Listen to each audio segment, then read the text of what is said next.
Buenas tardes a todas y a todos. Es un gran gusto retomar el seminario de los jueves. Hoy tenemos el lujo de presentar a el doctor Pablo Slavin. Pablo es titular de la asignatura de Derecho Político, es director del Centro de Investigaciones Dr. Carlos Santiago Nino y del Centro de Derechos Humanos Alicia Moró. Al mismo tiempo es director de la Universidad Popular de los Trabajadores, y su último libro es La lucha por el derecho a la ciudad.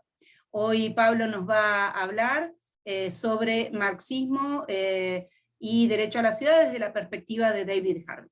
Así que, bueno, te escuchamos con mucho gusto, Pablo. Bueno, gracias, Juliana. Gracias a todas y todos los amigos que están hoy presentes y que siempre nos acompañan en este seminario, que saben, la idea es tratar de discutir, de debatir sobre algunos temas relacionados con el derecho a la ciudad y a partir de ahí ir formándonos mutuamente. La idea que traigo hoy es que conozcan y que conozcamos un poco a quien considero una de las personalidades más importantes en el ámbito de la cultura, de la política, de la economía de los últimos 40 años, que es justamente David Harvey.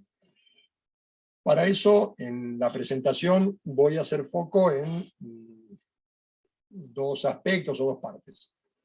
Primero voy a arrancar comentándoles un poco algo muy brevemente de la vida de Harvey, y esto porque una frase que siempre me gustó de un autor, Edward Carr, que escribe que la historia es que la mejor manera de poder conocer a quien nos está escribiendo o relatando sobre un hecho, en el caso de Carr lo que comentaba era las explicaciones que nos dan sobre hechos históricos, él decía, conocer las cojeras del escritor, es decir, dónde vive, cuándo vivió, cuáles eran sus problemas, porque a partir de ahí podemos entender las explicaciones que nos brindan. Y en esto es muy interesante el personaje de Harvey. Harvey nace en 1935 en la ciudad de Kent, en Inglaterra, en el Reino Unido, y nace en el seno de una familia trabajadora, humilde. En ese contexto, él va construyendo su educación, accede a la Universidad de Cambridge, una universidad que él mismo relata como extremadamente elitista, donde se va a recibir de geógrafo y después va a hacer su doctorado. Y va a comenzar a dictar clases en Inglaterra, incluso su tesis doctoral, que la termina hacia fines de la década del 60, que es en base a geografía y un enfoque positivista sobre la ciudad de Kent, es una tesis que no guarda relación, si lo vemos en el contexto general, con lo que ha sido Harvey después. En ese momento, a fines de los 60, él se va a trasladar a los Estados Unidos, a Baltimore. Y justo llega en un momento en el cual se produce el asesinato de Martin Luther King, se producen los levantamientos por la violencia racial en Estados Unidos, y él llega a una ciudad obrera con profundas diferencias socioeconómicas. En ese contexto es cuando él comienza a dar clases y al mismo tiempo cuando empieza a formarse en la cultura del marxismo. Comienza a estudiar a Marx. Y lo estudia de una manera muy particular. Por eso yo en el desarrollo me voy a centrar primero en lo que es su concepción del marxismo. Sobre todo porque Harvey es considerado uno de los más destacados intérpretes de la línea que podemos llamar del marxismo-humanismo en los últimos tiempos. Y al mismo tiempo porque su pensamiento marxista, específicamente su captación, que yo creo que es muy buena respecto al método materialista dialéctico, es lo que va a permitir de base para el desarrollo de todo su pensamiento posterior. Por eso lo que voy a intentar en estos minutos es comentar un poco qué ha sido el marxismo para él, cómo ha entendido el materialismo dialéctico, cuáles son las influencias que ha tenido en su pensamiento y su análisis del método, y después ver algunas notas importantes con respecto a el derecho a la ciudad y algunas otras implicancias que el método ayudaron para entender ese derecho a la ciudad. Porque otra característica que tiene Harvey es eso que yo creo todo escritor o escritora siempre sueña, y es, los escritores sueñan con una frase que pegue, que se haga popular. Bueno, Harvey es especialista en eso. Tiene frases y conceptos que se han hecho mundialmente famosos. Acumulación por disposición, utopía realizable, particularismo militante. Es decir, son innumerables las pequeñas frases que después han sido utilizadas. El nuevo imperialismo, para hablar sobre el desarrollo del capitalismo actual. A partir de ahí, entonces, quiero meterme en el análisis de su concepción con respecto a el marxismo. Y acá hay otro aspecto que también me parece que no tenemos que perder de vista, y es cómo, en cierta medida, ha podido aplicar alguna de las tesis, las famosas tesis de Marx sobre Feuerbach, cuando decía la tarea del filósofo no es simplemente entender el mundo, sino que debe ser cambiarlo, transformarlo. Y esto Harvey lo asumió como una tarea propia. Él no se limita a ser un teórico que además tiene una enorme producción desde el punto de vista de la publicación de artículos, libros, entrevistas, sino que además es un personaje muy comprometido. Comprometido desde sus inicios. Ya les digo, cuando se traslada a Estados Unidos, él participa de los movimientos por los derechos civiles, participa en la calle, participa hablando en la universidad. Él, desde el año 71, comienza a dictar un curso de lectura y análisis del Capital. Un curso que él comenta era un curso al cual asistían 10, 12 alumnos. No iba nadie a escucharlo. Y después de 4 años de dar el curso, se dio cuenta que realmente no entendía nada de marxismo. Entonces, dijo, bueno, vamos a cambiar la manera de darlo, vamos a leerlo juntos, vamos a discutirlo, y a partir de ahí, sin decirlo él, pero reconociéndolo, y uno que ha adoptado o intentado seguir esta noción de la pedagogía crítica, se traduce, él confiesa que aprendió marxismo a partir de esa discusión con el alumnado, de tomar los textos de Marx, de leerlos, de analizarlos, de discutirlos, y que por eso él, que es permanentemente convocado para las reuniones desde el Foro Social, movimientos internacionales, al mismo tiempo en distintos países, lo llaman como consultor. Últimamente él está trabajando para Ecuador, para una transformación ambiental. Él dice, yo no doy consejos. Yo, a lo sumo, escucho cuáles son los problemas que tienen, no vengo a dar soluciones, sino que a partir de ahí discuto con quienes me presentan para entender esos problemas y si puedo aportar alguna solución. Entonces, es esta visión la que creo que es tan importante y la que lo ha llevado a ser realmente un profundo conocedor del marxismo. Sus libros con respecto a la interpretación del Capital son realmente libros muy claros, muy accesibles y que siguen la lectura del Capital. Incluso en el año 96 él cuenta que tuvo un problema cardíaco grave, que tuvieron que hacerle bypass, y que vio el final de su vida muy cerca, lo cual lo llevó a partir de ahí a decir, tengo necesidad de decir cosas, no puedo esperar para decirlas. Tengo que decirlas ya, acá y ahora. Producir, escribir, actuar.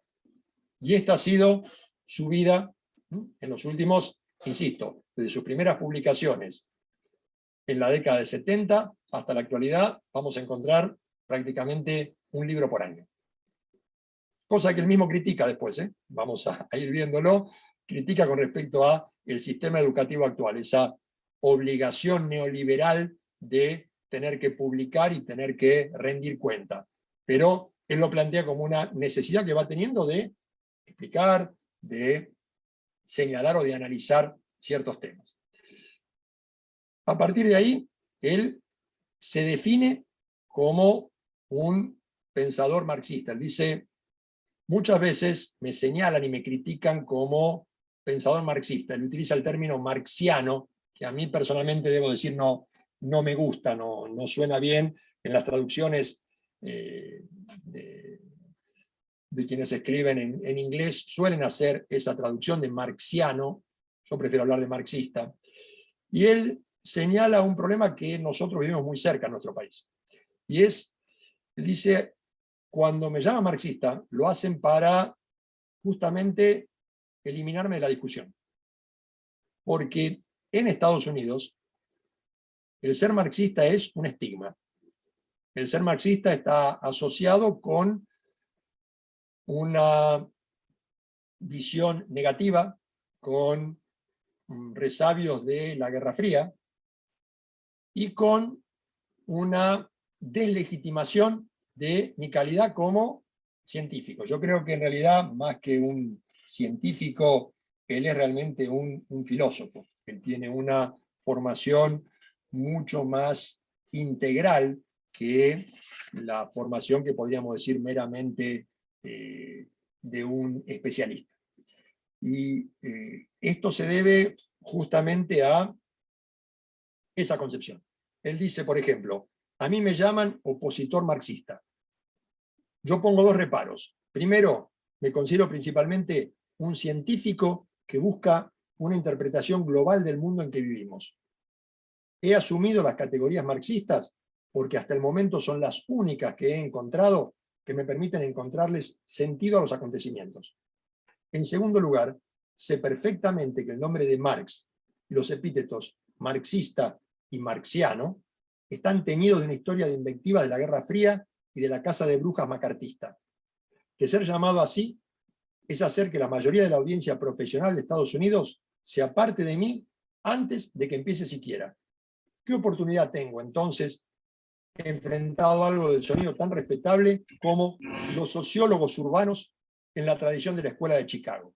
Y después hace algunos chistes porque es además una persona muy simpática para escribir y para hablar, diciendo, tal vez si yo los acusara de ser a los sociólogos de Chicago seguidores de Al Capone, tendría alguna chance, pero dice, hasta Al Capone tiene mejor prensa en Estados Unidos y es un ídolo popular frente a Marx. Dice, entonces, ni siquiera con esa acusación tengo alguna chance. Si lo trasladamos al ámbito local, vemos lo que viene pasando en los últimos tiempos, no solamente en la época de la dictadura, en la cual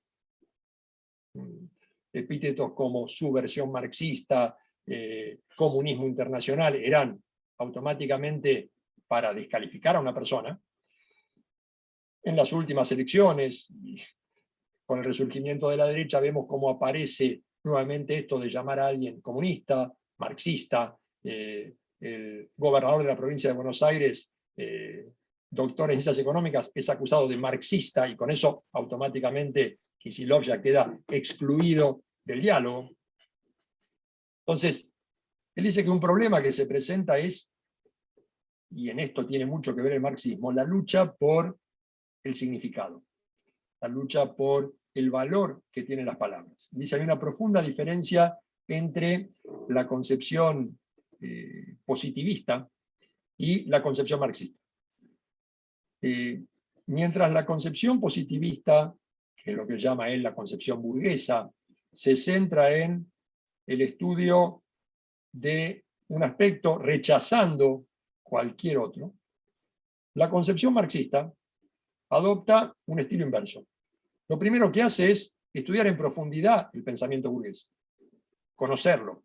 A partir de ese conocimiento, poder introducirse en la crítica de ese pensamiento y a partir de esa crítica lograr la superación.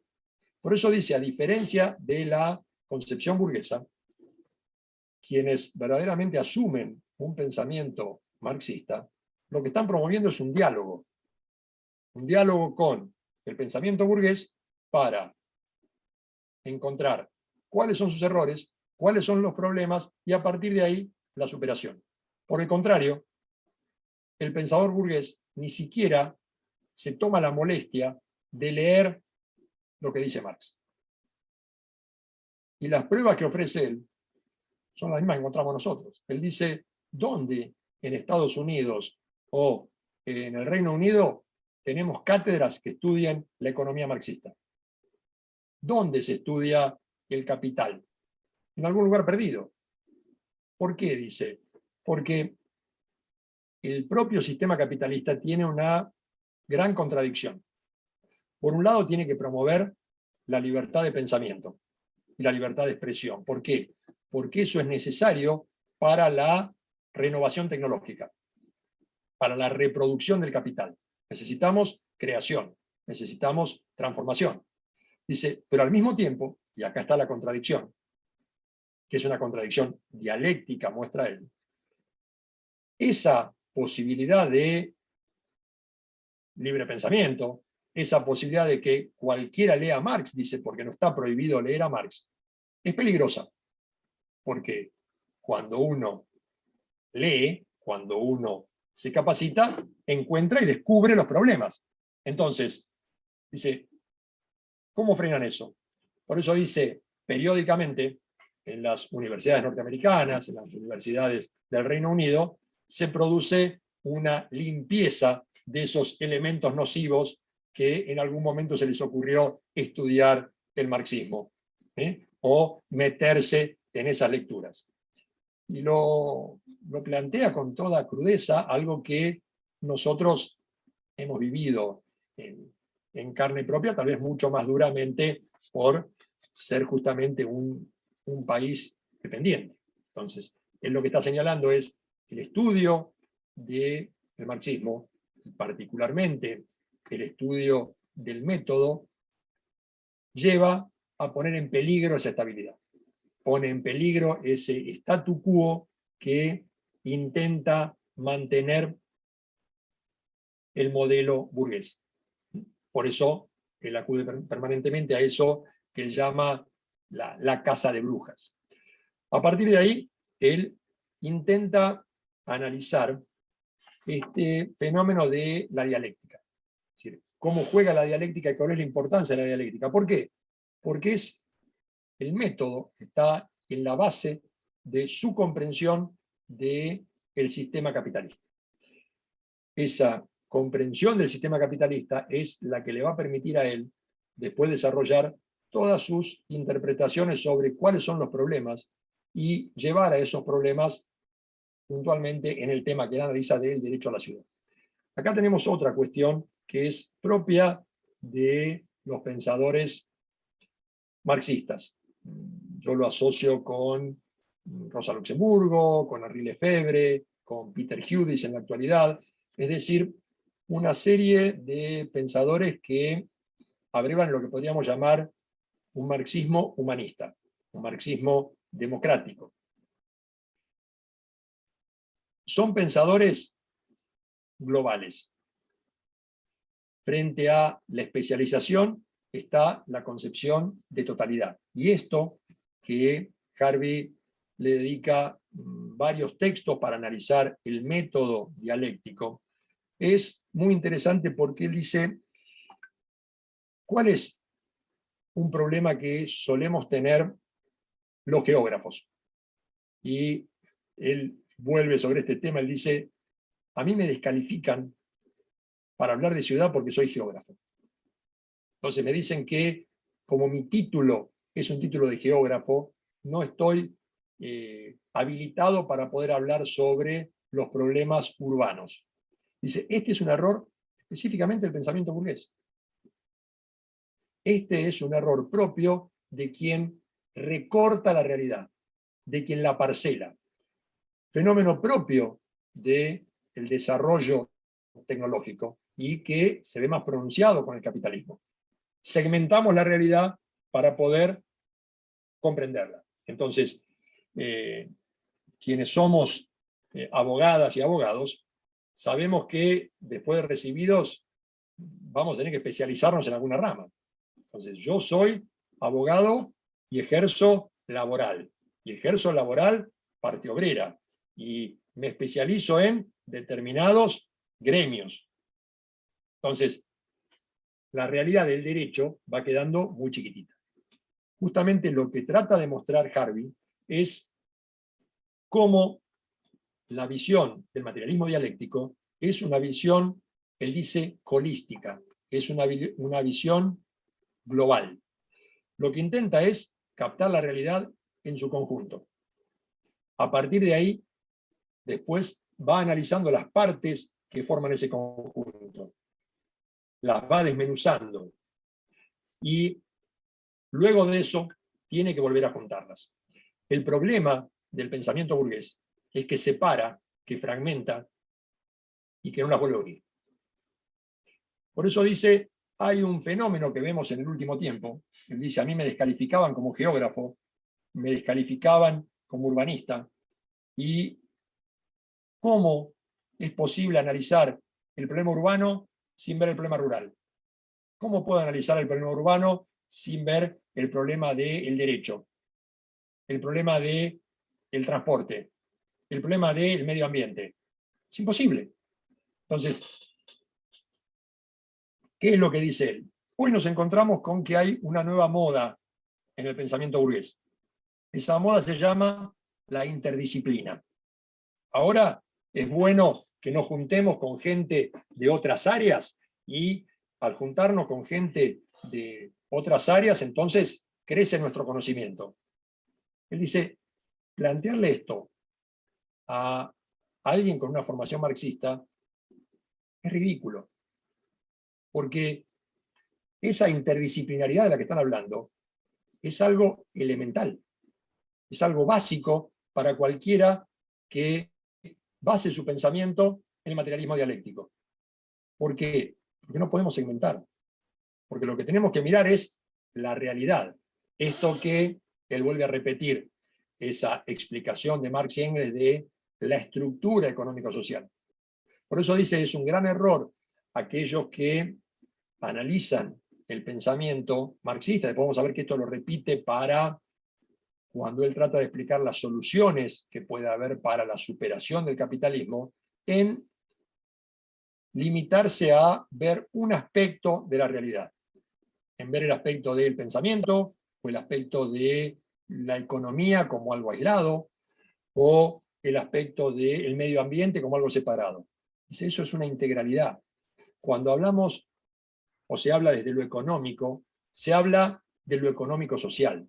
Por eso no se puede aislar, y acá ya empezamos a meternos un poco en su análisis con respecto a el problema de lo que va a ser la ciudad.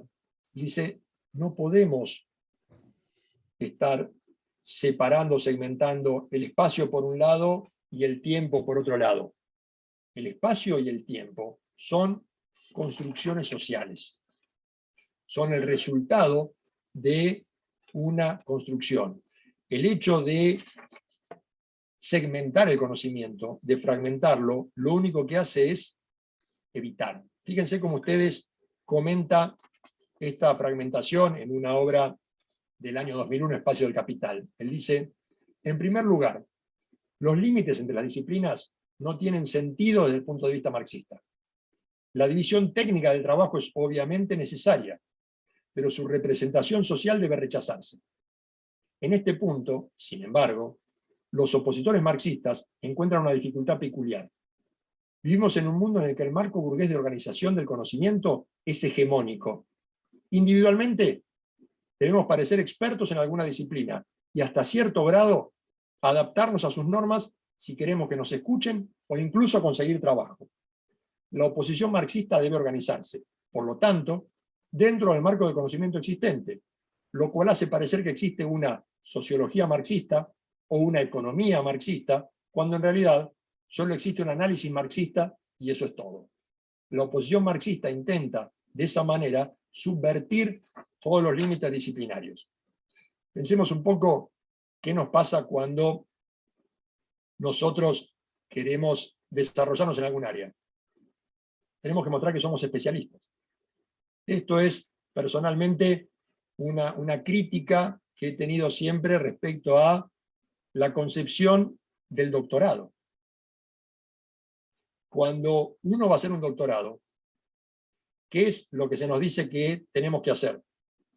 Debemos ser los mayores conocedores en ese tema que estamos desarrollando.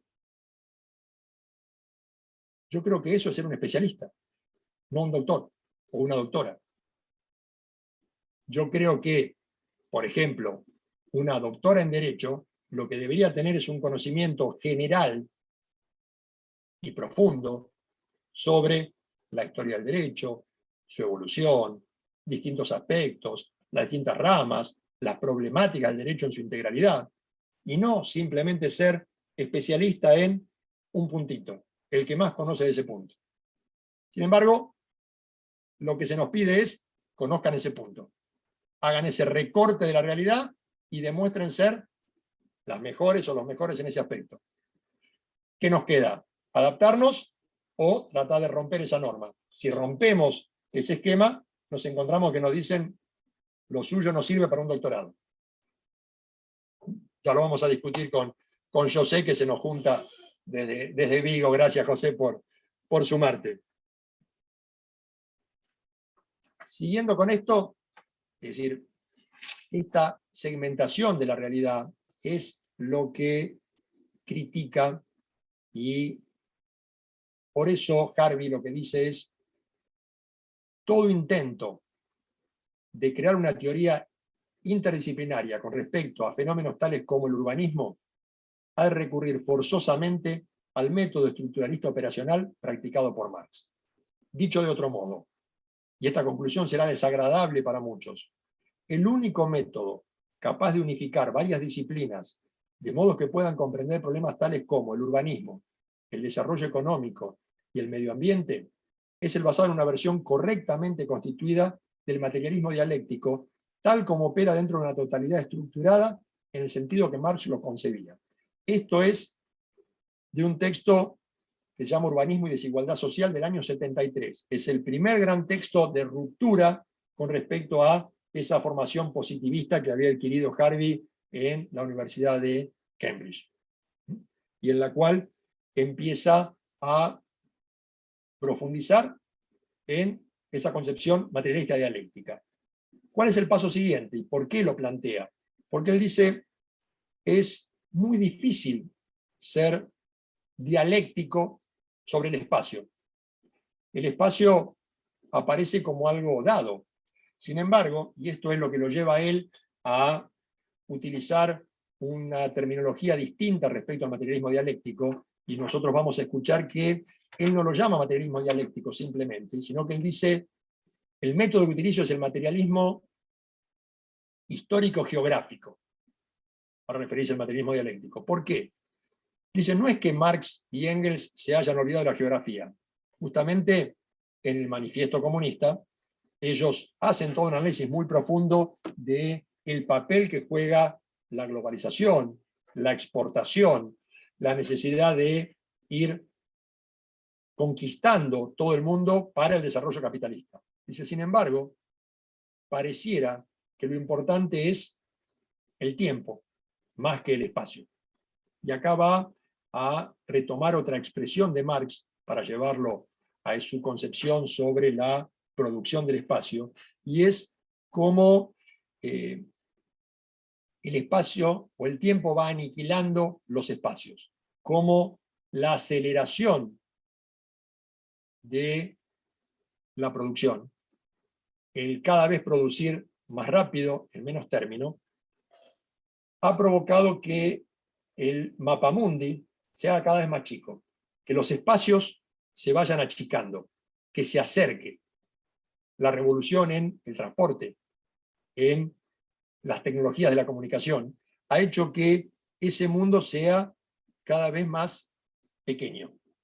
Y esto es ese desarrollo de las fuerzas productivas que él señala. Por eso, él dice, desde un punto de vista ontológico, es el método relacional desarrollado por Marx, tiene por objeto investigar las relaciones entre el todo y las partes, para descubrir las contradicciones, las leyes que rigen esa transformación de una sociedad y conforme a las cuales puede ser reestructurada. Y esta es la clave que conduce, creo yo, toda la obra de Harvey.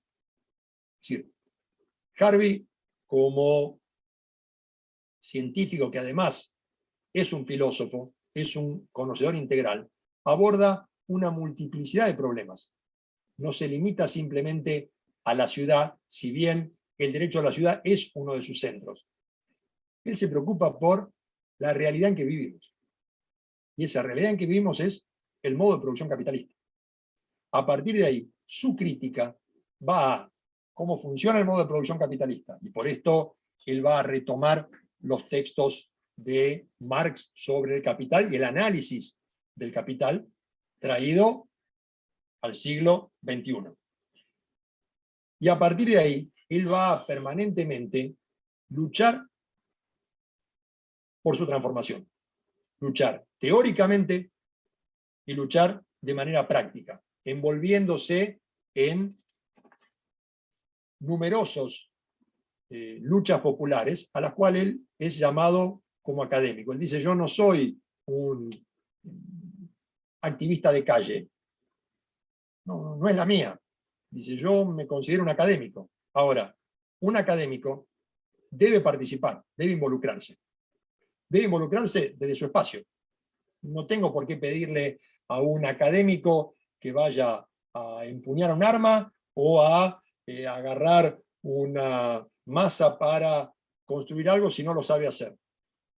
Pero todos los espacios son importantes para construir pensamiento. Y vamos a ver nosotros, voy a cerrar con eso, algunas de las premisas que él plantea como esos 7 puntos que deben reunirse para una verdadera transformación del sistema. Entonces, para ir cerrando esta primera parte, las preguntas claves que conducen a su pensamiento son cómo crear esa nueva sociedad. ¿Quiénes y cómo producen el espacio en el que estamos viviendo? Si la manera de vivir, dice, es la condicionante de nuestra manera de pensar, ¿cómo es posible establecer un modo de vida diferente? Y él dice algo que creo que es muy interesante y me gusta citarlo porque creo que es claro. Él dice, las ideas se consideran en consecuencia relaciones sociales a través de las cuales se puede estructurar y reconstruir la sociedad. Pero los conceptos y las categorías se producen también en unas condiciones históricas específicas que son en parte internas al conocimiento. Las categorías del pensamiento que nos son entregadas. Si las categorías del pensamiento son algo que a nosotros nos dan. Dice, y en parte son un reflejo del mundo en el que se produce el conocimiento. Las categorías del pensamiento que tenemos disponibles son, por así decirlo, un capital intelectual que está abierto a que lo mejoremos o lo destruyamos. Si, por el contrario, las ideas son relaciones sociales, se deduce que podemos ampliar mucho nuestros conocimientos de la sociedad mediante el análisis crítico de las relaciones expresadas por las ideas, al igual que a través del estudio de la realidad en cuanto a objeto. El análisis de las ideas en la obra de Marx está dirigido tanto a entender a la sociedad que las ha producido, como a entender qué nos dicen de la realidad que pretenden describir. Marx adopta así un marco metodológico que gira perpetuamente en torno a la pregunta de qué es lo que produce las ideas y qué es lo que estas ideas ayudan a producir. No sé si se entiende lo que está planteando. Es decir, estamos inmersos en una sociedad condicionada por esas ideas, por conceptos, por categorías, incluso el lenguaje es impuesto por la clase dominante. Y el objetivo de quienes dictan ese lenguaje, de quienes colocan esas ideas, es mantener el statu quo.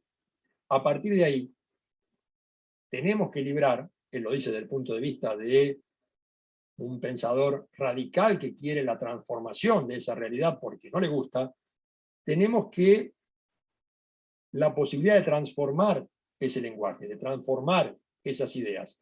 Dice, y tal vez hasta la naturaleza podemos modificarla. La única barrera muchas veces es lo que nosotros mismos nos estamos imponiendo. Muchas veces, dice, caemos y nos convertimos en prisioneros de una ideología. Quiero los últimos 10 minutos, no sé, Juliana, si estamos bien de tiempo. Si no, sabés que podés ponerme freno sin ningún problema. Sí, sí, no, quiero muy bien. Charlar sobre 2 o 3 de esos términos a los cuales, insisto, acude y ha construido Harvey, que lo han hecho muy famoso y son centrales en su pensamiento. Uno de ellos es, o el primero tal vez un poco la clave de los que siguen, es su análisis del proceso de acumulación capitalista. Porque a partir de ese proceso de acumulación capitalista, él toma la obra de Marx, analiza cómo el espacio no es algo dado, la ciudad no es algo que está ahí, sino que es una construcción. Es una creación que van haciendo los seres humanos y que va cambiando de acuerdo al tiempo. A partir de ahí, la ciudad ha ido cambiando. Por eso él no habla de la ciudad en general, en abstracto. Él habla de y analiza la ciudad capitalista, que es diferente a la ciudad feudal o a la ciudad esclavista. Y justamente lo que dice es, ¿quién produce el espacio? ¿Cómo produce el espacio? El espacio se produce a partir de la existencia de un excedente. En el modo de producción capitalista, de un excedente de capital. ¿Y quién decide cómo, dónde, cuándo se produce? La clase dominante. Dice, el resultado de la producción del espacio va a ser el resultado de lo que esa clase dominante desea y cómo esa clase dominante destina los excedentes. Por eso él utiliza la expresión la solución espacial.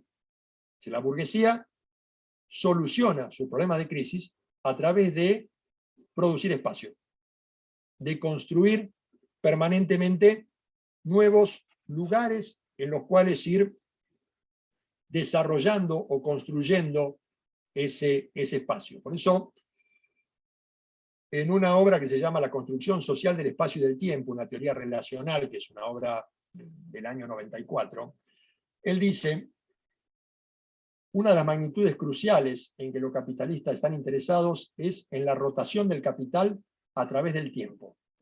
Cuanto más rápido este rota, el capital, mayores ganancias se pueden obtener. Y si miramos a la historia de las innovaciones tecnológicas del capitalismo, podemos encontrar que muchas de ellas se orientan precisamente a aumentar la velocidad de circulación del capital y acelerar su rotación. Las innovaciones en la producción técnica, en la publicidad y en el consumo han cumplido esa tarea. Pero los capitalistas están interesados en algo que Marx llamó la aniquilación del espacio por el tiempo. Esto quiere decir que la reducción permanente de las barreras espaciales es vital para el desarrollo de la acumulación capitalista. El efecto es comprimir el espacio de manera que éste opere cada vez menos como una barrera significativa a la acción comunicativa. Es como si la reducción de las barreras espaciales produjera su propia nueva espacio-temporalidad. El efecto neto es producir lo que he llamado la comprensión espacio-tiempo. Y asociados con la compresión espacio-tiempo se dan los procesos de, otro término que incorpora Harvey, los procesos de destrucción creativa.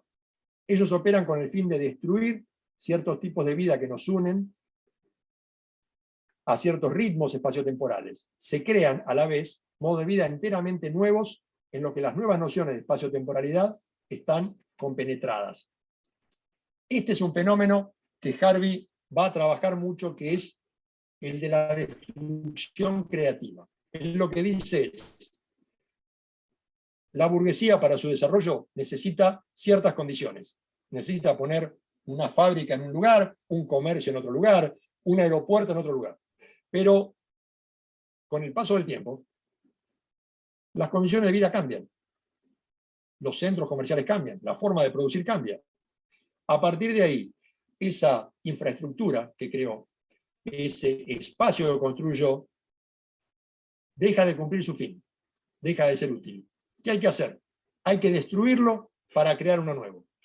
Este es el fenómeno propio del capitalismo que llama Harvey el de la destrucción creativa, y que lo va a llevar a decir, por ejemplo, en muy pocas líneas, el capital, en su proceso de expansión geográfica y desplazamiento temporal, que resuelve las crisis de sobreacumulación a las que es proclive, crea necesariamente un paisaje físico a su propia imagen y semejanza en un momento, para destruirlo luego. Esta es la historia de la destrucción creativa, con todas las consecuencias sociales y ambientales negativas, inscriptas en la evolución del paisaje físico y social. Así llega a analizar lo que es la situación actual. Y ahí vamos a ver nosotros una crítica muy profunda, despiadada y persistente de Harvey con respecto a el modelo neoliberal. Un modelo neoliberal que él critica muy duramente y al que asocia con una nueva forma de acumulación. Incorpora una nueva frase que es esta idea de la acumulación por desposesión. ¿A qué se refiere con eso Harvey? Y si quieren después, la idea en el debate, en la charla, es poder conversar sobre cualquiera de estos temas u otro que ustedes quieran incorporar. La idea de la acumulación de desposesión que toma Harvey es retomando la noción de Marx de acumulación primitiva. Marx decía que para poder desarrollar el capitalismo había habido una acumulación previa, necesaria, imprescindible, que es la que le permitió a quienes inician el proceso capitalista tener una cierta cantidad de dinero, tiene que haber ese capital, tienen que existir fuerzas productivas, tienen que haberse apropiado de mano de obra, de campos, para poder iniciar la producción. Esa acumulación primitiva se hizo a través de la fuerza, de la violencia, de la expropiación de los trabajadores de las fuerzas productivas. Le tuvieron que sacar a los artesanos las máquinas, de tal manera que lo único que tiene la clase trabajadora es su fuerza de trabajo, su cuerpo, su mente. Ya no tiene los medios de producción. Harvey lo que dice es, la crisis que se produce con el estado de bienestar en la década del 70 lleva a una nueva forma de acumulación. Esta acumulación avanza sobre el espacio de la ciudad. ¿En qué consiste la desposesión? Consiste en sacarle a la clase trabajadora toda una serie de derechos y de espacios que eran considerados como propios. Él dice, la ciudad capitalista se va convirtiendo cada vez más en un espacio degradado. Degradado no solo por la forma de vida a la que se va pauperizando la población, sino además degradado medioambientalmente.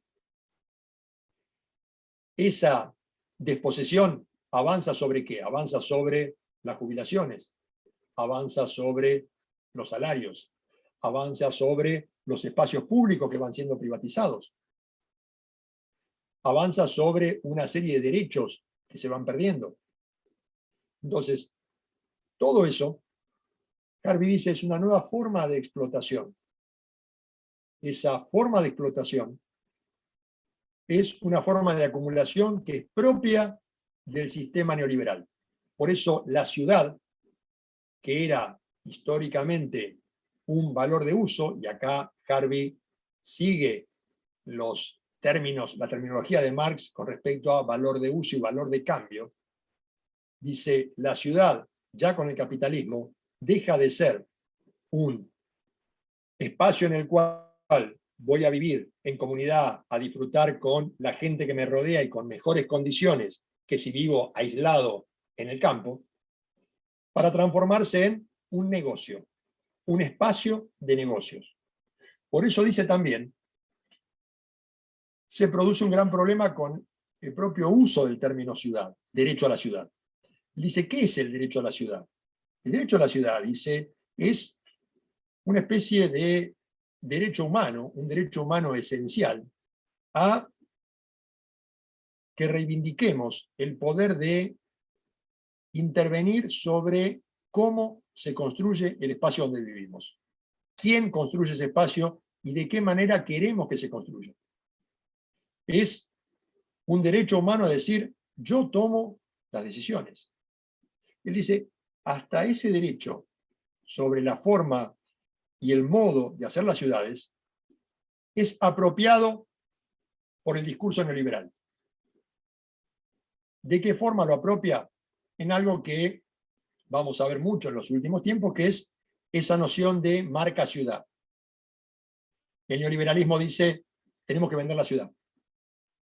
El derecho a la ciudad es el derecho a tener una gran obra, un gran puente, un gran festival que dé trabajo a la gente y que permita que nuestra ciudad crezca y que, para hablar de nuestra ciudad, que Mar del Plata sea la ciudad turística de la Argentina.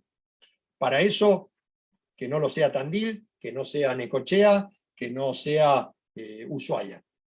Es decir, provoca una competencia entre ciudades en la cual el beneficio no es para la gente que vive en la ciudad, sino que el beneficio es para promotores inmobiliarios, sectores financieros. Por eso dice, la construcción de vivienda dejó de ser una forma de proveer a un servicio para que alguien tenga un lugar en el cual viva en forma saludable y se pueda desarrollar integralmente, para transformarse en un lugar en el cual puedo invertir y hacer crecer mi dinero. Por eso se da el fenómeno propio de las ciudades capitalistas, y Harvey conoce nuestro país, viene seguido a la Argentina y, según sabemos, se queda durante el verano, por lo menos hasta hace unos años, en la localidad de Miramar, acá cerca, porque tiene familia ahí. Él conoce la realidad argentina, habla mucho de Argentina, de Latinoamérica, la visita permanentemente, y él dice, esa realidad de ciudades degradadas la veo también en las ciudades desarrolladas, en los países desarrollados. Es esa misma realidad de ciudades duales, de ciudades que tienen esta complejidad de gente sin vivienda y viviendas sin gente. Este es otro fenómeno propio de las ciudades que actualmente tenemos que estar viviendo. Para ir terminando, quiero utilizar otro término, y me tomo ya los últimos 5 minutos, que es dejarle la idea del particularismo militante. ¿A qué se refiere con esta noción de particularismo militante? Él dice, el derecho a la ciudad cobra importancia porque se considera que hay una relación de proximidad, de cercanía, con quienes toman las decisiones de cómo construir nuestro espacio. A partir de ahí, el derecho a la ciudad nace como un grito, y esto nace a partir de Lefebvre, a quien sigue Harvey, y toda una serie de autores que dicen, desde la ciudad podemos empezar a transformar nuestra realidad y a partir de transformar el mundo. Dice, sin embargo, esto tiene algunos peligros. ¿Cuál es el peligro? Muchas veces esa defensa del espacio, esa defensa del lugar, esa defensa de mi barrio, de mi cultura, lleva a un movimiento contrario, a movimientos reaccionarios, a movimientos que lo que dicen es que no vengan inmigrantes, que no venga gente que afee mi barrio. De hecho, hemos tenido este fenómeno acá en Mar del Plata hace 10 años atrás, cuando en el mejor momento de los planes procrear, en determinado lugar de la ciudad se iba a instalar todo un barrio a partir de los créditos Procrear. La gente que vivía cerca dijeron, no, que no vengan a instalarse acá porque nos van a bajar el valor de nuestras viviendas. Era un sentido de exclusión. Dice, esto es algo extremadamente peligroso. Por eso, y acá de quienes después nos extendemos, él juega con, desde el punto de vista dialéctico, la noción de universal y particular, que vemos tanto en ciudad con global y local. Dice, el reclamo es local, la manifestación es local, pero siempre, siempre, si queremos lograr verdaderos triunfos, tenemos que tener una mirada universal. Tenemos que darnos cuenta que eso que estamos defendiendo tiene un sentido a nivel social integral. Yo no puedo estar defendiendo, y esto es una realidad que él tuvo que vivir cuando lo invitan a una localidad cerca de Oxford, en las cuales estaban por desmontar una fábrica de automotores Rover. Él dice, estamos defendiendo para la lucha por los puestos de trabajo, porque si se llevan la fábrica, esos trabajadores quedan en la calle y el pueblo se hunde. Entonces él viene a ver el tema. Y sí, hay que defender los puestos de trabajo y hay que luchar por eso, pero dice, al mismo tiempo, cuando miré el modo de producción, miré lo que era esa fábrica y la manera en la que trabajaban, eran trabajos que contaminaban, era un modo de producción obsoleto. Es decir, hay que defender a los trabajadores, pero al mismo tiempo estamos defendiendo trabajos, él dice, trabajos de mierda, trabajos que no hacen al desarrollo humano. Es decir, ¿cómo luchamos contra esa contradicción? Dice, la única manera de lucharlo es pensando en grande. Él dice, retomemos esa idea de, él habla, esa noción internacionalista de la primera internacional de Marx y Engels, o trasladándonos al presente del foro social. Una idea internacionalista de alianzas, de movimientos que lleven a lograr una unidad que supere las diferencias locales. Que lo local sea llevar humanidad, llevar una producción integral, no que lo local signifique llevar a eso que él castiga como particularismo militante. Yo defiendo mi barrio, que nadie se meta en mi barrio. Mi barrio tiene que ser preservado y tiene que ser preservado como estaba, sin ningún cambio. No, no, hay que aceptar los cambios, hay que aceptar esas transformaciones. Quiero cerrar esto para no aburrirlos más y que podamos conversar. Él habla de el neoliberalismo como una utopía irrealizable. Dice, el neoliberalismo promete un montón de cosas, que el mercado solo es el que transforma, que el mercado da prosperidad, que si no interviene el Estado. Dice, y eso es falso. Es falso no solo desde el discurso, es falso desde la realidad. Es falso desde que la tasa de crecimiento ha caído lejos de avanzar, que ha llevado a una concentración del capital, a un aumento de la desigualdad.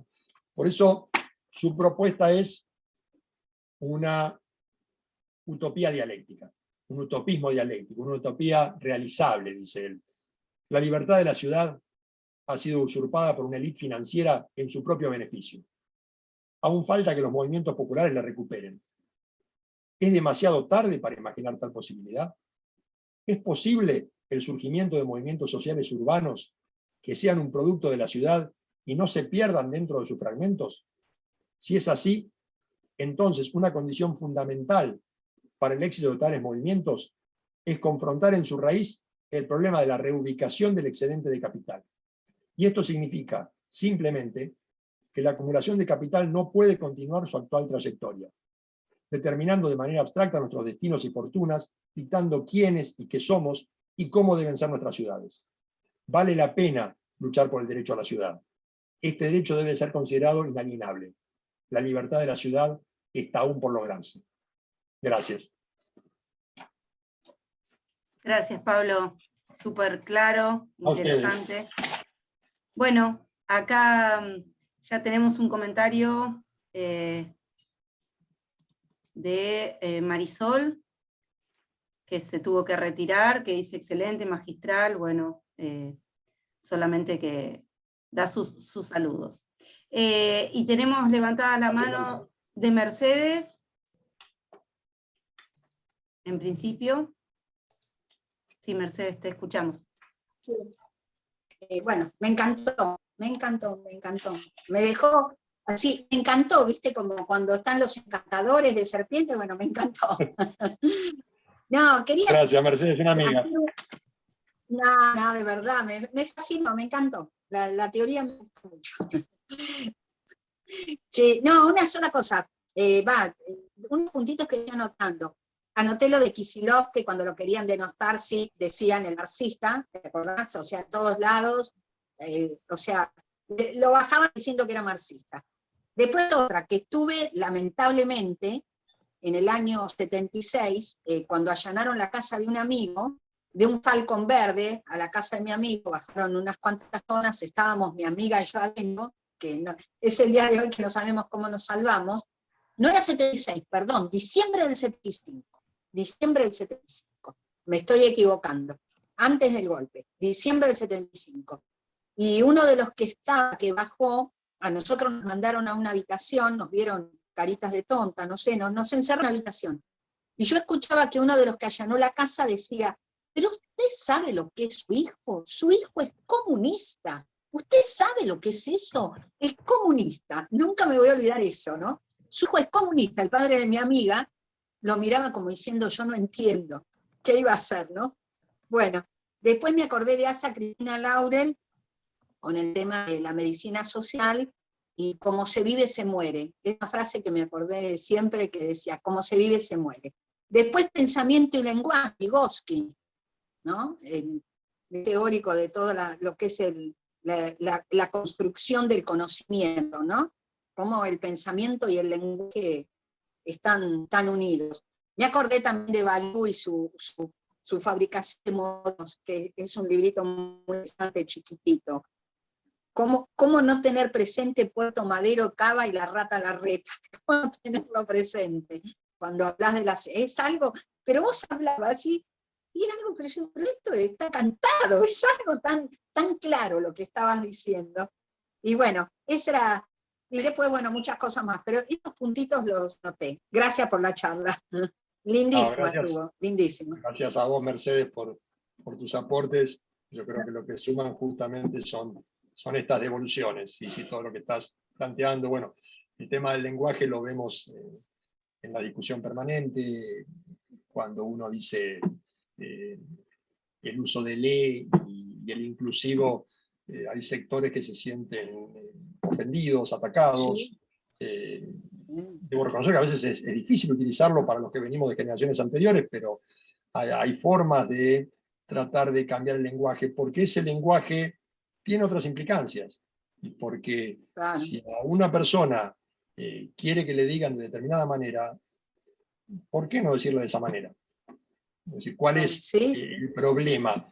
Es decir, esconde otras cosas detrás. El lenguaje transmite un pensamiento, y el pensamiento juega un papel muy importante. Es decir, Harvey justamente señala eso, y yo no quise extenderme más, pero él cita la importancia del papel del pensamiento que tenía para Marx. Dice, Marx nunca desdeñó el pensamiento, al revés. Hay que construir pensamiento crítico, hay que construir un nuevo sentido común, y es tal vez uno de los aspectos más difíciles para poder lograr esa unidad del movimiento popular, esa transformación de la realidad. Porque si algo ha hecho muy bien el neoliberalismo, y Harvey le dedica muchas páginas a la crítica al neoliberalismo, es construir un nuevo pensamiento, construir un nuevo sentido común, justamente lo que el neoliberalismo define como el pensamiento único. Esto es así, no se discute. Entonces, el tema del lenguaje, de utilizar los espacios que tenemos cada uno de nosotros donde estamos, creo que hay que aprovechar. En el ámbito tradicional y en el otro. Gracias, Mercedes. Sí, hay filósofo, discúlpame, hay otro filósofo también que me gusta leerlo, que es Ateta, un filósofo vasco también. A mí me toca el tema del sentido común, y bueno, es muy interesante también lo de Arteta. Y bueno, hay muchas cosas más. Está bien, si no, no le vamos a dar lugar al profesor que sigue. Gracias, Mercedes. Bueno, gracias.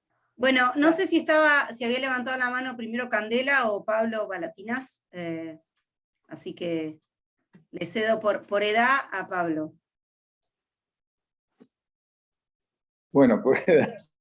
Porque es más joven, decís vos. Bueno, Claro, gracias bueno. por la exposición. Desafortunado Pero quizás si el querés comentario. lo mismo. Bueno, si está abierto el micrófono, agradecer la exposición de Pablo. Fui haciendo un punteo de todo el desarrollo.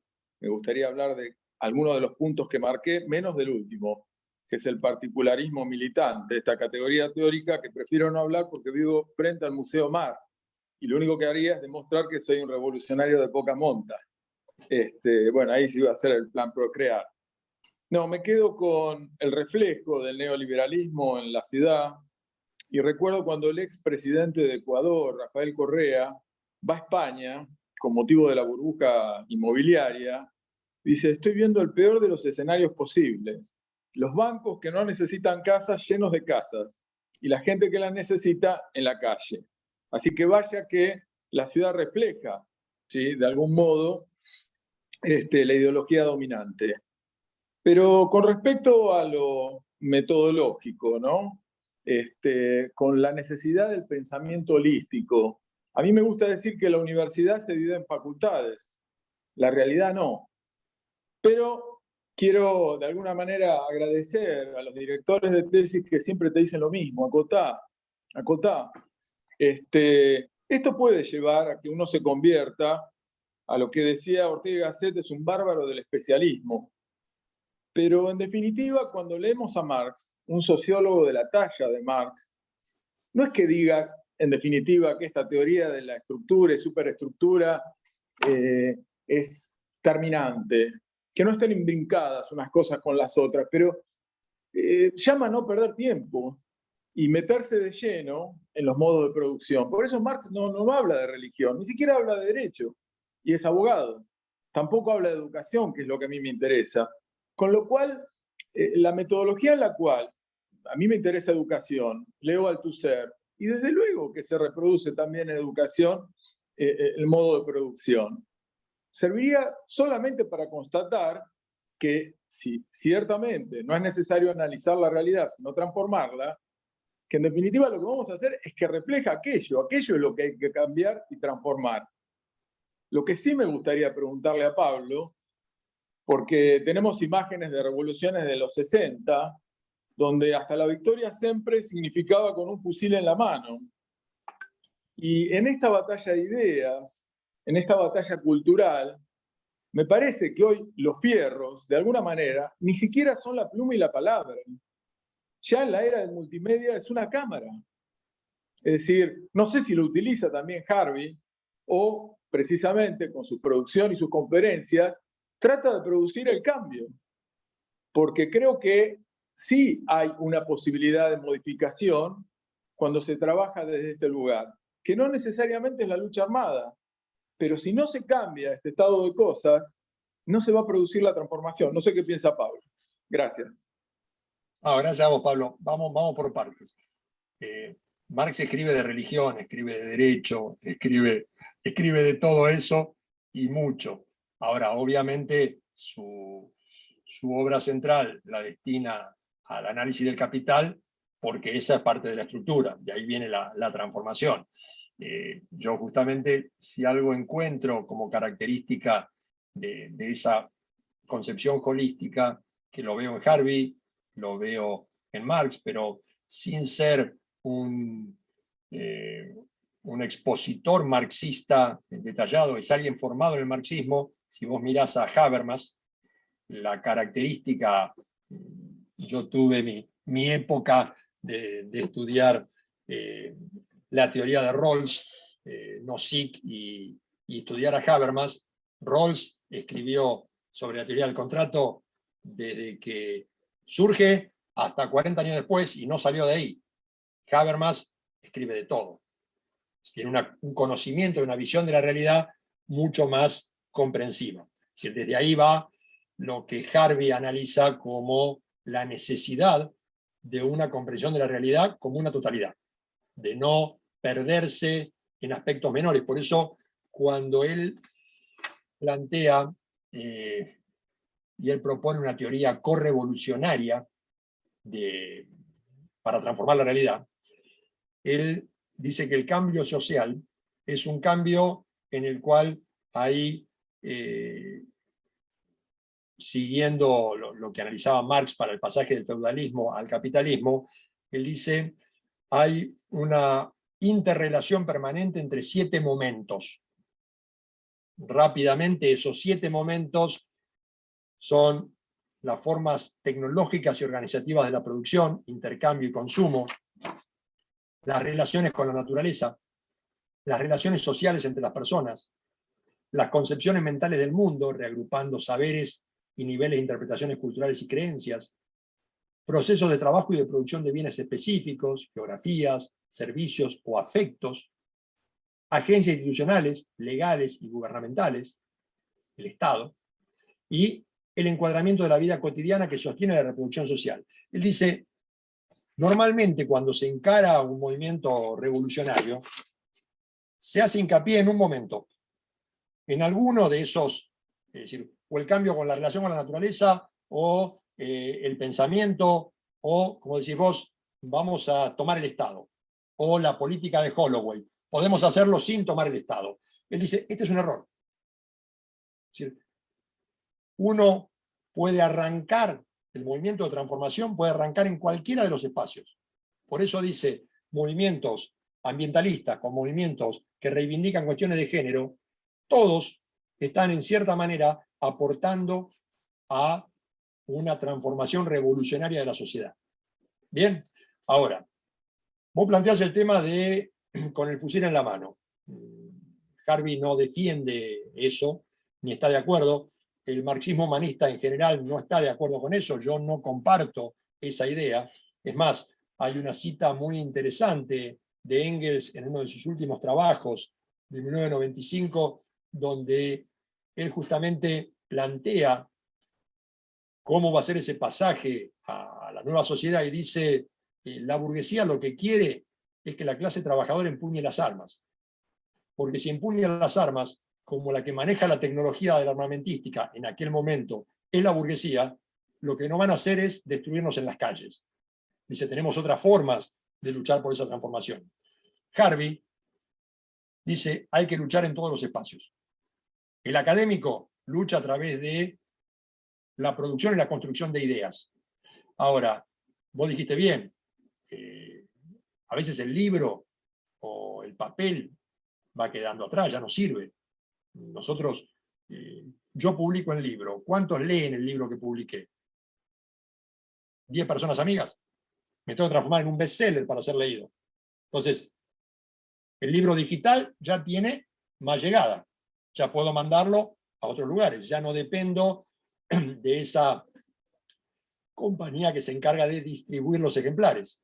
Ahora, Harvey se encuentra, y lo cuentan, o uno lo va conociendo a través de las obras de él, ustedes hoy se meten en internet y encuentran el blog de Harvey y cómo estas clases sobre el capital, sobre conferencias, han sido editadas, traducidas y permiten un acceso mucho más fluido a su pensamiento. ¿Quién se encargó de eso? Él dice, a mediados de la década del 90, un grupo de alumnas y alumnos que iban con él al curso le dijeron, profe, nosotros vamos a editar sus clases, las vamos a filmar y vamos a trabajar para editarlas.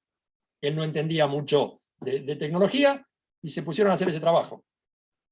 A partir de ahí, su pensamiento se multiplica en popularidad. Entonces, la violencia, yo creo que no. Yo creo que justamente quien maneja la violencia es el Estado. Es ese aparato que quiere el statu quo. Esos son los que hoy manejan la violencia física, la violencia a partir de la construcción mental. Tenemos que buscar otras formas de contraponernos a eso. Por eso él dice, no cometamos el error que cometió el estado de bienestar, de concentrarnos nada más que en dónde se reubican los excedentes. Es decir, ahora con lo que sobra vamos a dar más seguridad social, ahora con lo que sobra vamos a dar trabajo, vamos a construir infraestructura. Preocupémonos, además, por cómo se producen esos excedentes. Por quiénes producen los excedentes. Porque si no, nos va a volver a pasar lo mismo que pasó cuando llegó el neoliberalismo. No sé si está respondida la inquietud, Pablo. Sí, muchas gracias. Eso, muy amable. De nada. Bueno, te damos un segundo y la escuchamos a Candela. Ya está, ya está. Bien. Aporté café a mi organismo. Sí, Candela, tenías una consulta. Bueno, en principio, muchas gracias Juliana, muchas gracias Pablo por la charla muy interesante. A mí igual si me ponen al final de las preguntas es genial porque mientras los otros hacen preguntas a mí se me ocurren nuevas. El tema es que bueno, te tengo mucho rato, si no, Pablo. No hay problema, Bueno. no hay problema. En principio, bueno, hacer algunas acotaciones a esto de la construcción de la ciudad como una inversión que se está realizando dentro del neoliberalismo. Me recordé que justo ayer leí la nota de que en Mogote se intenta hacer un puerto madero comercial, entonces cómo se ve, se visibiliza eso, y bueno, cómo se intentan sacar de los terrenos a familias y todo, o sea, discriminan a la población y generan espacios de comercio, que me parece una etapa del neoliberalismo muy cínica, pero interesante de análisis. Bueno, yo unía todo y quería saber si Harvey en alguna parte considera que bueno, estos espacios de degradación se usan para generar el ninguneo de las palabras que hablabas. Bueno, no sé si ninguneo, pero sí para no buscar un significado real de las palabras, y esto genera bueno, una funcionalidad para el neoliberalismo. Si habla sobre esto expresamente o si lo da a entender simplemente. Bueno, también quería que me recomiendes algún libro que se relacione más que nada con este tema de el sistema neoliberal y bueno, y el significado de las palabras, teniendo en cuenta de que el artículo que tengo ganas de escribir es sobre el lenguaje de la identidad como algo que no se le estaría dando la importancia de vida, que se lo toma como un hecho aparte, ¿no? Y bueno, y la importancia que tiene en todo, ¿no? Y más dentro de una sociedad en donde aparta, donde margina un sector de la sociedad sin brindarle esa identidad. Y después, quería consultarte si consideras que desde la perspectiva de Harvey, hay una frase que justo tenía anotada de ayer de Arrey, que habla sobre que el imperialismo obtiene un doble resultado: la miseria real del pueblo y la subcultura de las clases medias y altas. Si consideras que es así, si consideras que Harvey genera una relación y habla sobre este tema. Y si bien estoy de acuerdo con todo, la charla me pareció sumamente interesante, considero que las partes académicas, si bien dan el conocimiento desde la construcción de ideas, que es algo sumamente esencial, creo que debe ser complementada para que no quede justamente en un libro con la unión, por así decirlo, o con la cercanía de las militancias, no que sean polos separados, que se ven de vez en cuando se ve en la realidad eso. Y bueno, nada, eso, gracias. No, gracias a vos. Vamos por partes. Primero, sí, él habla específicamente sobre el tema de identidad, del lenguaje. Tiene muchos textos, diría uno, primero así que que me viene a la memoria rápidamente es con respecto al neoliberalismo, específicamente el neoliberalismo. Después, si querés, te paso toda una serie. La característica de los últimos libros de él es que la mayoría son recopilaciones, suelen ser varios artículos que están metidos adentro, en el cual aborda varios temas. Entonces vos tenés Espacios de Esperanza, Espacios del Capital, 17 contradicciones para el fin del capitalismo, en los cuales aborda en determinados capítulos estos temas que a vos te interesan. Entonces es cuestión de buscar. La mayoría, hay mucho texto de él que se puede conseguir online y en forma gratuita.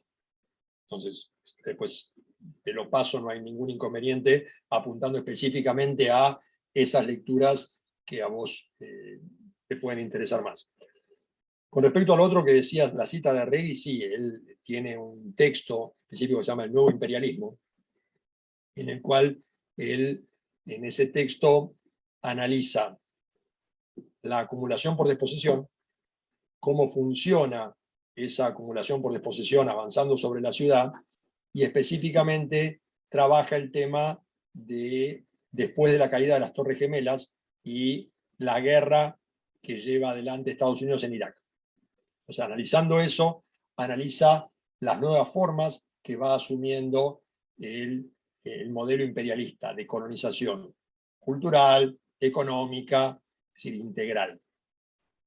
Por eso él lo trabaja y, bueno, este concepto del nuevo imperialismo se transformó en también otro de esos términos que resuenan mucho de Harvey, que son muy, muy repetidos, porque es un nuevo giro sobre el desarrollo del capitalismo y el proceso de acumulación del capital.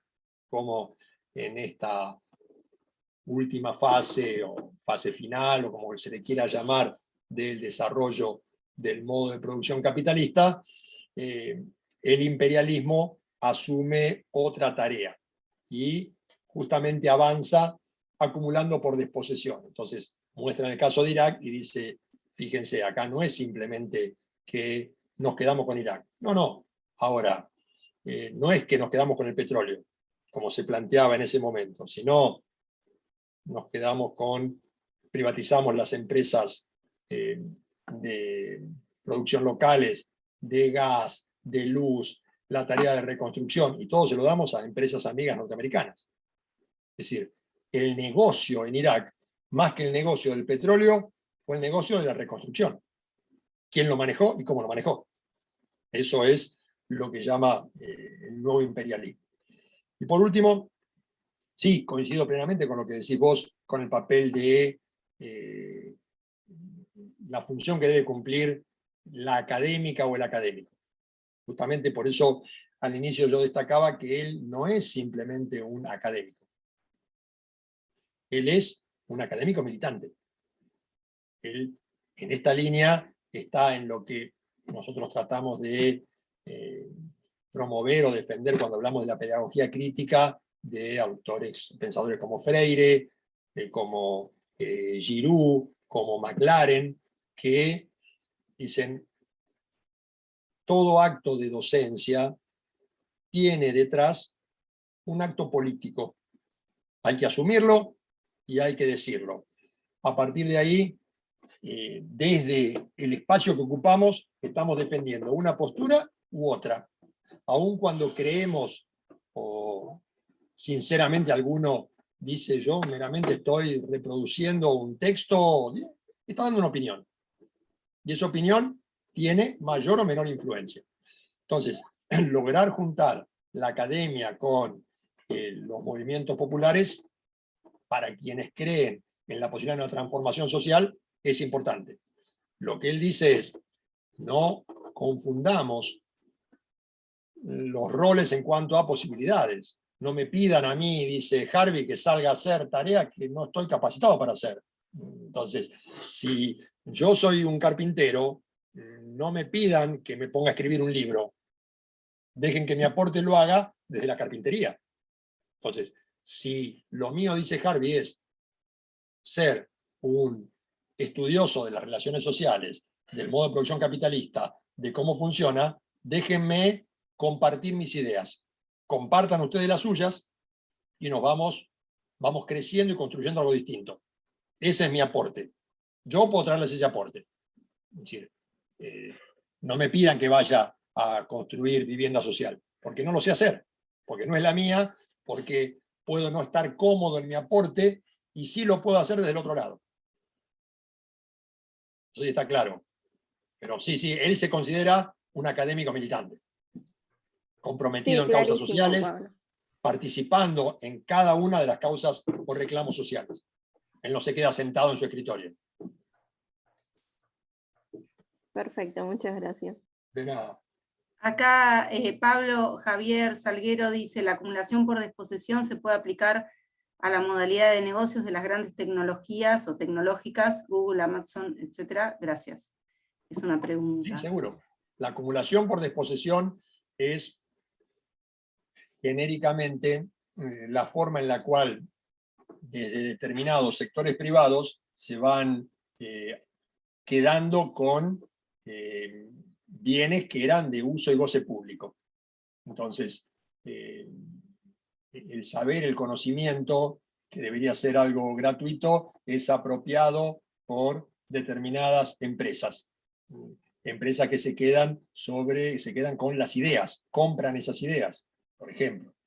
Entonces, hoy tiene un valor el pensamiento como negocio. No es el pensamiento como un aporte a la humanidad.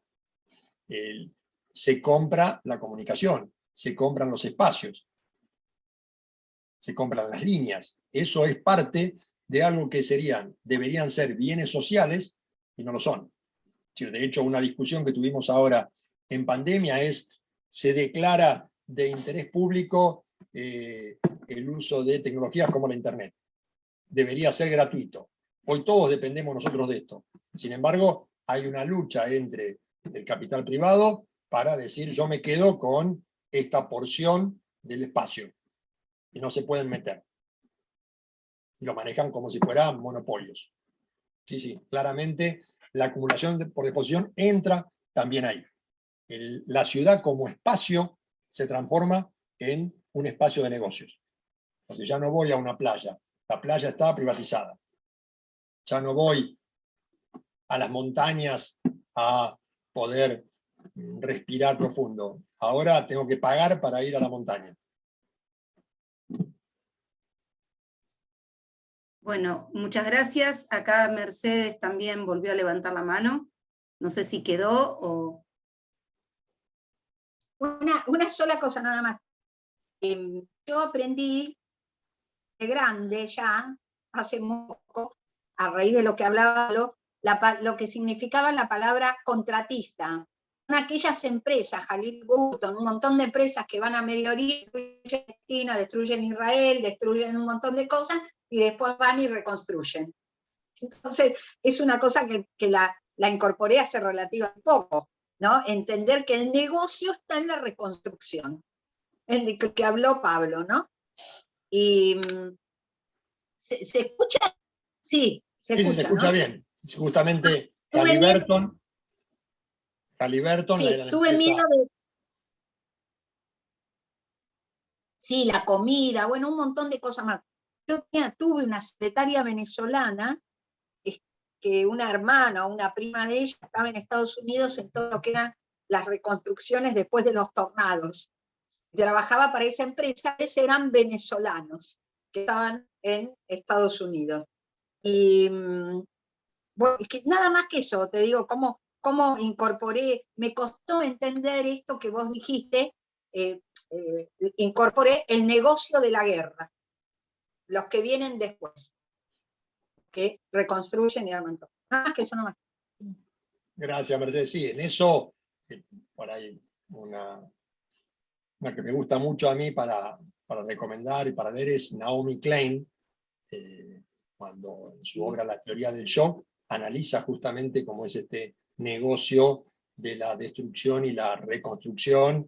Se remonta al Chile de Pinochet y después analiza los casos de los tsunamis en Extremo Oriente, de lo que pasó en Nueva Orleans con el huracán y cómo eso sirvió, esa destrucción sirvió para que empresas privadas vinieran y se quedasen con esos espacios que eran públicos, con el manejo de la educación, en el caso de Nueva Orleans, que era una educación pública y que Tornado destruyó las escuelas, todo. A partir de ahí aplicaron un sistema de escuelas charter, como le llaman, escuelas en las cuales el Estado hace la inversión y los privados son los que la manejan y los que recaudan. Ese es el Respecto a Nueva fenómeno. Orleans y al Katrina, discúlpame, con respecto a Nueva Orleans y al Katrina, yo no sé, creo que alguna vez te lo dije, no estoy segura, que hay un dossier de Le Monde Diplomatique donde tratan, pero muy en pormenorizada, cómo sabían lo que iba a suceder y no lo evitaron. Tenían toda la información de lo que iba a pasar y no lo evitaron. Es un ter de Le Monde Diplomatique. Son negocios.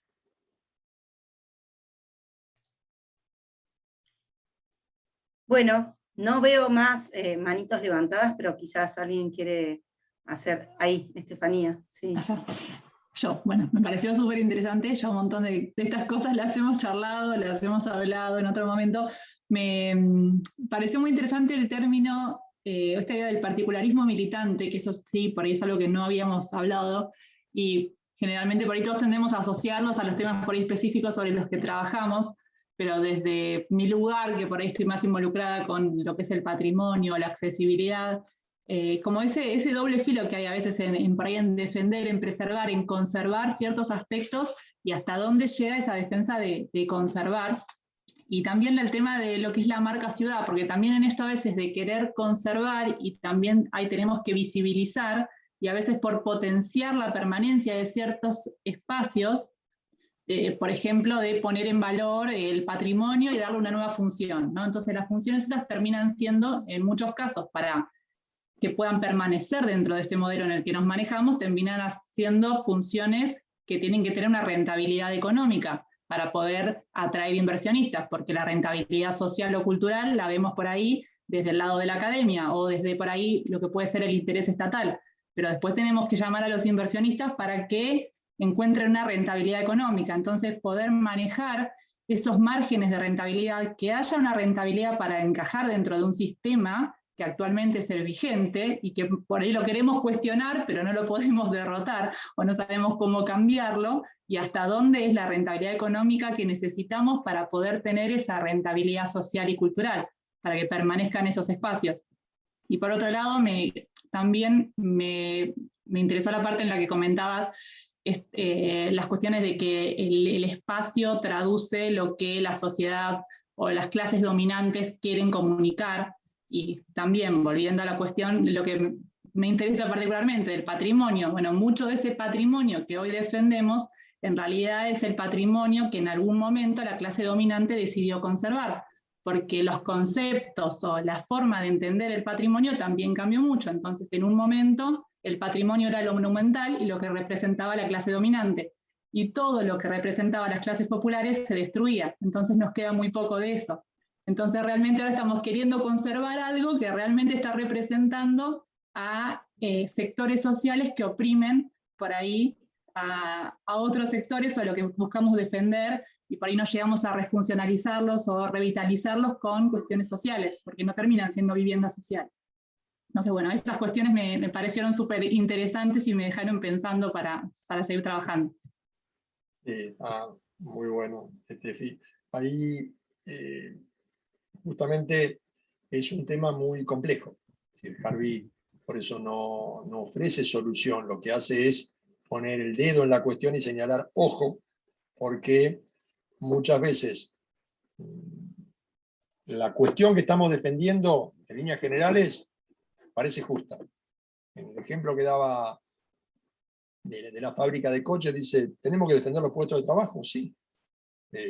No tenemos que luchar para que esa gente siga teniendo un trabajo, comiendo, manteniendo a su familia, sí.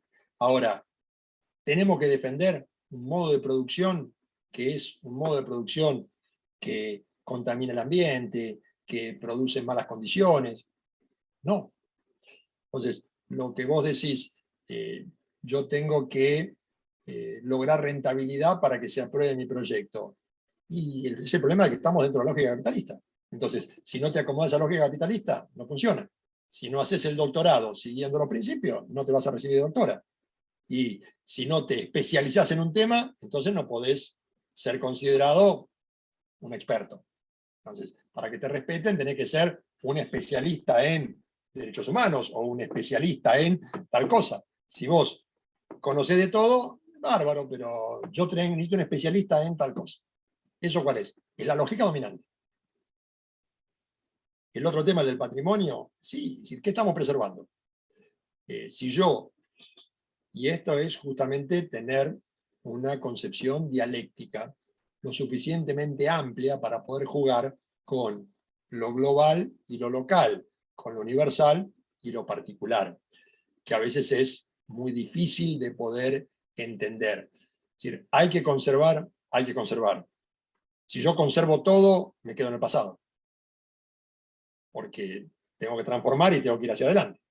Y vienen nuevas tecnologías, y vienen mejores formas de, si queremos hablar de una casa, de refuncionalizar la casa y todo. Entonces, tengo que buscar la forma de encontrar cuáles son las cosas que a las generaciones futuras les pueden resultar útiles para conocer, para ver. De qué manera puedo preservar eso y al mismo tiempo ir administrando mejores formas de vida, transformando y cambiando. Y eso es de resolución diaria. Yo no creo que haya una receta. Vos tenés modelos. Entonces vos decís, en Europa, mantienen la fachada. Adentro destruyan, hagan lo que quieran, pero mantengo la fachada. Y esa es una. Ahora decís, no, eso no sirve para nada. Eso, lo que me interesaba era lo de adentro, no la fachada de afuera. La fachada es una mentira. Es un cuadro que estoy imponiendo. Bueno, es decir, esa respuesta va a ser objeto de discusión. Va a ser objeto de debate. El tema es, y yo creo que esta es la parte que tenemos que mirar, ¿quién participa de ese debate? Claro, Si ese debate eso me parece lo más interesante. es un debate que lo resuelven 4 del sector dominante, que es lo que pasó siempre, o si es un debate que está abierto a que la comunidad opine. Si vamos a urbanizar un barrio carenciado, lo vamos a urbanizar como se nos ocurre a 4 intelectuales, expertos, con la mejor buena intención, o vamos a charlarlo con la gente. Sí, por eso a mí, cuando el arquitecto Jáuregui, que se encargó de las transformaciones en Brasil, comentaba cómo había sido Favela Bairro en Río de Janeiro, él decía, íbamos caminando por el barrio con arquitectos, con ingenieros, arquitectas, ingenieras, veíamos los problemas estructurales, tomábamos nota, charlábamos con la gente iba diciendo qué necesidades tenía, qué opinaba, qué consideraba, y después en la asamblea se resuelve. Obviamente, la persona del barrio no va a poder decir dónde se ponen los caños. Eso es tarea de la encargada de ingeniería, pero sí tiene que decir dónde necesita tener el lugar, para que después los caños lo lleven para ahí. Si no, es algo impuesto desde arriba. Creo que ahí es la clave un poco para esa respuesta que él intenta plantear y decir, ojo, ese particularismo militante muchas veces lleva a que por la preservación se vuelve reaccionario. Los inmigrantes afuera, los que afean mi barrio afuera, esto es para mí nada más y lo voy a preservar en el valor que tengo. Sí. Gracias. No, de nada. Cholito. Hola, buenas tardes. Primero, disculpas que pude sumarme tarde. Y solamente Gracias algo por que, más allá de toda la exposición de Pablo, recién Estefanía decía algo que yo cuando participo suelo plantear lo mismo, es cómo podemos ganar esa discusión en los ámbitos de decisión, ¿no? Porque a mí me parece que en este ámbito estamos todos de acuerdo. Y el tema es cómo nosotros que creemos que lo que pensamos es lo más atinado, lo mejor o que va a garantizar derechos, damos ese debate por fuera, sobre todo con esta cuestión de la rentabilidad y la crítica a cualquier cuestión que no genere esa renta o que genere déficit, entre comillas, directo en un balance, cuando en el balance nunca se pueden contemplar los derechos que se garantizan tomando esas decisiones, ¿no? Y me parece que esto es algo que que nos pasa. Digamos, trato de no ser autorreferencial, pero yo trabajo en una empresa pública y parte de lo que hace es tratar de garantizar derechos, en este caso de conectividad, con regiones que están alejadas, y la crítica fundamental es que esos tramos nos hace remontar hace 30 años, ¿no? Con ramal que para, ramal que cierra, los que somos argentinos y recordamos eso, y ahí es donde tenemos que explicar, pero bueno, ese debate en la academia está muy bien, pero me parece que ese debate también debe llevarse a otros lugares donde se toman las decisiones, que es lo que siempre dice Pablo, ¿no? En esto no es una crítica, sino, pero me hacía pensar Estefanía en eso, porque si no, vamos a perder la discusión en el lugar del poder, y nos vamos a autoaplaudir ganando las discusiones en la academia, que no está mal, ¿no? Yo soy docente también, pero bueno, eso. Sí. Un comentario en relación a eso, que por ahí también en eso es interesante de lo que hablaban del tema de la academia y la militancia. Por ahí la militancia que se puede ejercer desde la academia es conquistar también espacios de divulgación, que por ahí dentro del espacio científico muchas veces son como denostados quienes se dedican a la divulgación. Y si no, nos quedamos hablando entre los que nos interesa o sabemos los mismos temas. Y quienes hacen divulgación realmente llegan a mucha más gente y pueden hacer, y en un momento antes de arrancar con la parte formal hablábamos de cómo generar los contenidos en el aula, cómo comunicar a los estudiantes sobre la información, y Aldana comentaba de los videos de Darío Stranzinhaber en Encuentro y qué interesantes eran, ¿no? Justamente eres una persona que es académica, que es especialista y que trata los temas, los pone en discusión, los expone en espacios que por ahí o sea, es interesante ir conquistándolos para hablar estas cosas, para exponer y para hacer pensar y ofrecer otra mirada que tal vez en la diaria de una persona que no está enfocada en estos temas no tiene el tiempo para pensarlo, no se le ocurren, y no porque vaya a estar en contra de la idea, sino porque no se da la situación para discutir. Una idea en relación a eso. Es súper interesante eso que decís, Estefanía, y yo me quedaba pensando, por ejemplo, un tema como súper polémico en nuestra ciudad, lo de la exploración petrolera y toda la movida que se generó, porque los ambientalistas tienen una gran capacidad de divulgación y de convocatoria, y bueno, si bien es un tema que quizás es polémico en términos de cuál uno considera que es la decisión correcta, sí es cierto que la ciudadanía se presentó y planteó que quería formar parte de la decisión, y me parece que eso es como súper saludable, esto que veníamos pensando, bueno, quiénes toman la decisión respecto de cómo debe ser la ciudad, o cómo debe ser, sí, digamos, la configuración de la ciudad, qué preferimos, si lo productivo o la preservación de la ecología. Pero bueno, no sé qué me estoy metiendo, lo dejo al expositor que responda. No, está bien, yo no tengo la palabra ahí. Sí quiero, sobre esto, ya que coincido con Estefi y con Ariel, Harvey, por eso yo rescataba, él señala que el Estado es importante, los poderes tradicionales son importantes, que la academia tradicional, la universidad, la formal, es importante, que no hay que irse a fuera de la academia, hay que aprovechar todos los espacios. Y en esto coincide un poco con lo que dicen Freire o Giroud. Si la universidad tradicional es conservadora, sí es conservadora. Ahora, hay intersticios, hay lugares en los cuales se puede intentar ir construyendo un pensamiento alternativo. Ahora bien, yo creo que, y algo que plantea un gran error para mí del actual gobierno, es medio de comunicación. Si no hay verdaderamente una intervención en los medios de comunicación que realmente sea abierta, que tengan acceso las voces alternativas, que era la intención de la ley de medios, que fue derogada inmediatamente en el 2015 con las primeras medidas, sin eso, sin democratizar las voces, no hay forma de dar pelea para construir un sentido común alternativo.